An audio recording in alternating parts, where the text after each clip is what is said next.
நான் இந்த ஊரிலே பிறந்து இங்கே ரொம்ப நாள் வளர்ந்துட்டோம் யூத் டேஸ்லேருந்து. அப்போ என்னையும் எல்லாருக்கும் தெரியும், எல்லாருக்கும் எனக்கு தெரியும். ஊழியத்தை ஆரம்பித்த உடனே எனக்கு தெரியாத சில குடும்பங்கள்லாம் நான் போய் ஜெபம் பண்ண வேண்டிய சூழ்நிலை வந்துச்சு. அந்த ஜனங்களெல்லாம் அந்த காலகட்டத்திலே அவர்களுடைய வாழ்க்கையெல்லாம் வித்தியாசமாக இருந்தது என்று பட்டணத்தில் ஜனங்கள் அறிவார்கள். திடீரென்று மிகப்பெரிய போகக்கூடாத திசையில் இருக்கிறவங்களாம் தொடப்பட்டு திசை மாறி மனம் திரும்பி புதிய சிஷை மாறி கூட்டத்துக்கு ஆலயத்துக்கு வர ஆரம்பித்தாங்க. அதை பார்த்து திரள் ஜனங்கள் உள்ளே வந்தாங்க.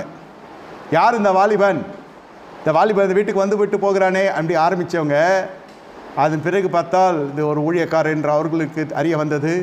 அது இந்த ஊழியத்தை குறித்தும் ஊழியக்காரர் என்ற அந்த சாட்சி எப்படி வந்ததுன்னு கேட்டால் அந்த விசுவாசியின் மூலமாக அதனுடைய முன் வாழ்க்கையை ஜனத்தார் அறிவார்கள். அது ஆணோ பெண்ணோ அது ரெண்டாவது விஷயம்.